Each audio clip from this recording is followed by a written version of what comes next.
Hello guys! Happy Valentine's! Ikaw ba ay nagbabalak mag-tour at exam dito sa Hong Kong para sa driving? Meron akong magandang offer gaya ng nakikita nyo ngayon. Andito ako sa bahay. Siyempre, lahat naman tayo gustong makatipid ng accommodation. So, isa ito sa sinasabi kong package.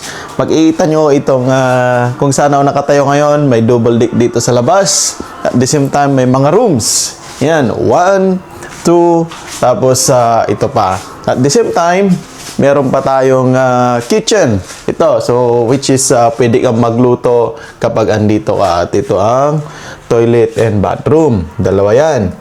Pag pumasok ka, dito ang toilet area and then doon yung bathroom sa loob niyan. Bakit ko sinasabi ito? Kasi lahat naman ng mga nagtutur dito ay naghahangad ng medyo makalis, makamura sa titirhan.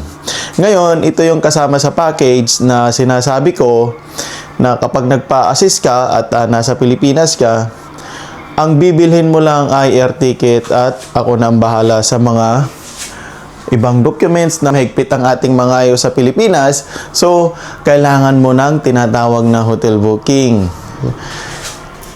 Kaya natin provide yan. Lahat ng mga gustong mag-aral ng driving, mag-exam, ito yung sinasabi kong kasama sa package, which is meron pa tayong mga ibang unit, pero syempre hindi na natin babanggitin, which is doon sila nag-i-stay.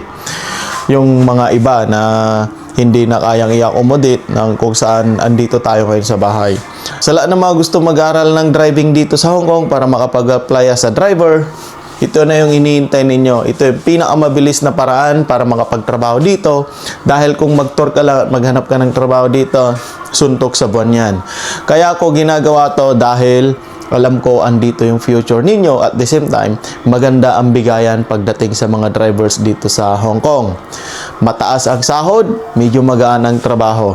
So, ano pang ginagawa mo? I-message mo lang si Kuya Dwayne at i-share mo ang video na to para mas marami pang mga kababayan natin na magkaroon ng interest para mag-aral ng driving dito sa Hong Kong. So, yun lang. Ingat.